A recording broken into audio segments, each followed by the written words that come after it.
Hello दोस्तों, आज हम देखेंगे नेटफ्लिक्स की नई नवेली मूवी जिसमें स्पेन के कुछ लोग कोरोना वायरस को रोकने के लिए इस हद तक गए थे कि उनको रोकने के लिए दो डिटेक्टिव्स को अपनी जान की बाजी लगानी पड़ गई। अब वो लोग किस हद तक गए थे ये तो मूवी देखकर ही पता चलेगा। तो चलो बिना किसी देरी के आज की कहानी शुरू करते हैं। पहले सीन में हम देखते हैं कि डिटेक्टिव सैमुअल अपने जूते चमकाते हुए न्यूज़ सुन रहे थे कि स्पेन में 15 दिन का लॉकडाउन लग चुका है। सीन कट हुआ जहां एक लड़की बड़ी बुरी हालत में भागते हुए एक जगह रुकी।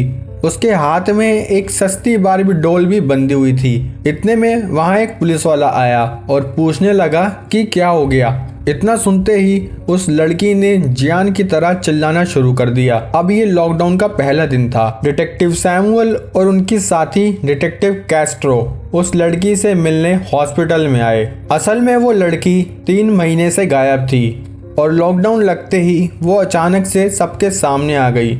उस लड़की का नाम साइवो था। हॉस्पिटल में साइवो की बॉडी की इन्वेस्टिगेशन के टाइम उसकी बैक पर ये अजीब सा निशान भी बना हुआ था। वो कुछ बताने की हालत में नहीं थी, इसलिए एक इंस्पेक्टर रामोस ने सैमुअल और कैस्ट्रो से कहा कि इस छोटे से एरिया का मैं ही जेम्स बॉन्ड हूँ। यहाँ एक एक चप्पा मुझे पता है, इसलिए जरूरत पड़े तो आप मेरी हेल्प ले लेना। उसके बाद दोनों डिटेक्टिव लड़की के घर उसकी माँ जूलिया को बताने गए कि आपकी बेटी हमें जिंदा हालत में मिल गई है, लेकिन वो कुछ भी बोलने की हालत में नहीं है। ये सुन के जूलिया काफी खुश हुई, जो कि हर माँ होती। अब उनके बॉस ने बताया कि सैमुअल और कैस्ट्रो को ही ये केस देखना पड़ेगा क्योंकि बाकी सारी लेबर कोरोना की ड्यूटी में लगी हुई है। वहां से कैस्ट्रो अपने घर आई। उसके बॉयफ्रेंड को भी कोरोना हो गया था, इसलिए वो बस उसके साथ रहती थी, सोती नहीं। और यहाँ सैमुअल की माँ की भी तबीयत ठीक नहीं थी, जिसकी वजह से उसे भी उसकी माँ से नहीं मिलने दिया गया। अब लॉकडाउन का दूसरा दिन शुरू हुआ और ये दोनों जिस रास्ते की तरफ से साइवो आ रही थी उसी रास्ते की तरफ छानबीन करने निकल गए।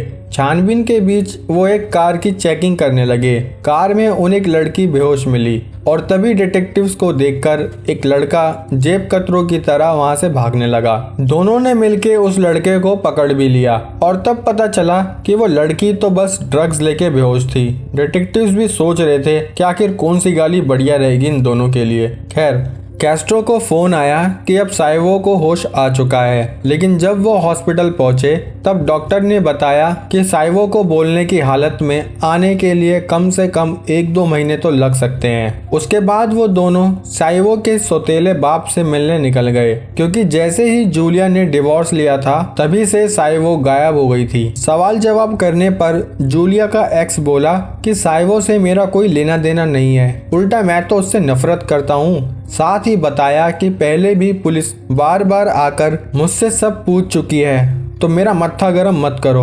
उन दोनों के हाथ फिर से कोई सबूत नहीं लगा। सैमुअल ने रिकॉर्ड चेक करते हुए देखा कि एक हफ्ते पहले एक आदमी पर छेड़छाड़ करने की रिपोर्ट हुई थी। साथ ही उसका एड्रेस भी साइवो के मिलने वाली जगह के काफी पास था। दोनों उस एड्रेस पर पहुंचे। वहां ये कुत्ता उन पे भौंके जा रहा था। कैस्ट्रो ने कुत्ते को 2 मिनट में अंदर भेज दिया। मैन विल बी मैन, आखिर कुत्ता भी तो मेल ही है। खैर, उनके पास कोई वारंट नहीं था, लेकिन फिर भी वो दोनों अंदर घुस गए, जहां उन्हें एक अस्तबल जैसा कुछ दिखा। उन्होंने उसका गेट खोलना चाहा तो ये डोरेमोन बंदूक लेके चिल्लाता हुआ आ गया। उन्होंने बताया कि वो दोनों पुलिस है। उसके बाद उन्होंने उस अस्तबल की तलाशी ली, जहां उन्हें कुछ खाने पीने का सामान दिखा, जिस पर डोरेमोन ने कहा कि उसके साले ने उस अस्तबल को ओयो बना रखा है। उन्हें वहां कुछ नहीं मिला तो वो वहां से चले गए। रास्ते में ही कैस्ट्रो को सोविया की रिपोर्ट व्हाट्सएप हुई, जिसमें सब नॉर्मल था, लेकिन उसके नाखून में एथेनॉल और टैट्रिक एसिड पाया गया, जो कि वाइन में होता है, और वो अस्तबल वाइन से भरा हुआ था। उन दोनों ने अपनी गन निकाली और जब वो वहां पहुंचे तो डोरेमोन मूकू को, मेरा मतलब अपने कुत्ते को मार के वहां से भाग चुका था। कैस्ट्रो ने इलाके में फौरन नाकाबंदी करवा दी और दोनों ने अस्तबल की फिर अच्छे से तलाशी ली। तभी सैमुअल को एक गेट दिखा जो तहखाने के रास्ते जा रहा था। वो जब तहखाने में गए तो वहाँ एक टेबल थी, साथ ही वो सस्ती बारबी डॉल्स भी। वहाँ इतनी गंदी स्मेल आ रही थी जैसे कोई सालों से वहाँ मूली के पराठे खाता हो। खैर, कैस्ट्रो को एक कॉल आया जिससे पता चला कि नाकाबंदी से बचते हुए एक आदमी अपनी गाड़ी के साथ जंगल में जा गिरा है। सैमुअल और कैस्ट्रो दोनों वहाँ पहुँच गए जहाँ ये डोरेमोन घायल हालत में था और यही कह रहा था कि गेम तो अभी शुरू हुआ है। बार बार यही लाइन बोलते हुए उसने खुद को ही शूट कर लिया। यहाँ उन डिटेक्टिव का एक लौता गवाह भी मर चुका था। अब लॉकडाउन का तीसरा दिन शुरू हुआ। सुबह वो दोनों डोरेमोन की बिल्डिंग चेक करने गए जहाँ उन्हें काफ़ी जूते, चप्पल और एक फ़ोटो मिली जिससे पता चला कि हर संडे वो शिकार पर अपने भाई के साथ जाता था। और जब वो दोनों उसके भाई के यहाँ पहुँचे तो उसके भाई ने पल्ला झाड़ते हुए कहा कि मेरा उससे कोई वास्ता नहीं है, ना ही मैं उसके साथ कभी कोई शिकार पर गया हूँ। उसने बताया कि डोरेमोन के साथ एक डीमन नाम का शख्स शिकार पर जाता था। वो दोनों डेमन के पते पर पहुंचे जहां एक वैनिटी वैन थी। उस वैनिटी वैन पर भी वही डॉल टंगी थी। सैमुअल ने खिड़की से देखा तो उसमें बॉम्ब था, लेकिन मेन कैरेक्टर होने की वजह से दोनों बॉम्ब ब्लास्ट में भी बच गए। अब वहाँ सालू के सर की टीम आ गई। उन्हें उस वैन में और भी लड़के लड़कियों की फोटो मिली। दोनों काफी थके हुए थे, इसलिए बॉस ने उन्हें सोने के लिए कह दिया, अपने अपने घर सोने के लिए कह दिया। यहाँ कैस्ट्रो के बॉयफ्रेंड को हॉस्पिटल में शिफ्ट करना पड़ा। अब लॉकडाउन का चौथा दिन स्टार्ट हुआ जहाँ एक नई खबर आई कि जो लड़कियां गायब हुई थी उन सबकी किडनैपिंग में 3-3 महीनों का डिफरेंस था और उन सबके पास से वो डॉल्स मिली थी, जिसका मतलब इस केस में तंत्र मंत्र शामिल हो सकता है। उन्हें ये भी खबर लगी कि जूलिया का एक एक्स हस्बैंड डेमोन का भाई है। वो दोनों उसके हस्बैंड के पास आए तो वो बोला कि डेमोन मेरा भाई है, लेकिन मैं उसका कोई दलाल नहीं हूँ जो उसकी सारी खबर रखूँ। ये सुन के सैमुअल उसकी गुद्दी लाल करने वाला था, लेकिन फिर उस हस्बैंड ने सब बता दिया कि पहाड़ों के बीच एक आश्रम है, डेमोन तुम्हें वहाँ मिल सकता है। जब वो उस आश्रम पर पहुंचे तो गोलीबारी शुरू हो गई। डेमोन की गोलियां खत्म हो गई थी, इसलिए वो बाहर आ गया और बोला, आओ कमीनो, मुझे तुम्हारा ही इंतजार था। पुलिस वालों ने उसे पकड़ लिया और वो भी यही कह रहा था कि गेम तो अभी शुरू हुआ है। उन्होंने आश्रम में देखा कि यहाँ लड़कियों की पीठ पर निशान लगाया जाता था। सैमुअल ने डीमन से पूछताछ की, लेकिन डीमन यही कह रहा था कि ये दुनिया खत्म होने वाली है और मैं तो देवताओं को खुश करता हूँ। फिर सैमुअल ने उसके मालिक के बारे में पूछा, जिस पर डेमन बोला कि तुम हमारे गुरु या प्रॉफिट को कभी नहीं ढूंढ पाओगे। डेमन अपने गुरु का नाम ही नहीं बता रहा था, इसलिए सैमुअल ने उसकी थूत ही रगड़ दी और डीमन ढीठ कुत्ते की तरह बोलता रहा, मारो मारो और मारो। वो दोनों साइवो के पास आए जहां उन्होंने इशारे में उससे पूछा कि कितने आदमी थे। साइवो ने इशारे में 3 उंगली दिखा दी। अब हो सकता है वो 3 बीड़ी मांग रही हो। उसके बाद तंत्र मंत्र से रिलेटेड इन्वेस्टिगेशन शुरू हुई, जिसमें वो सस्ती बारबी डॉल्स और बाकी चीजें सब कुछ सबूतों से मैच हो रहा था कि ये सब पागलपन देवताओं को खुश करने के लिए किया जा रहा है। रात को स्टेशन में कैस्ट्रो कुछ पी रही थी, तभी बाहर उसे एक लड़की दिखी। कैस्ट्रो उसके पास गई तो पहले तो उसने उसकी आईडी देखी जिसमें उसका नाम था लीडिया। कैस्ट्रो ने कहा कि कोरोना में मरना है क्या तेरे को, जाके घर में बैठ। और यहाँ से लॉकडाउन का 5वां दिन स्टार्ट हुआ, जहाँ सुबह ही सैमुअल की मदर सबको छोड़ के चली गई। सैमुअल बहुत सैड था।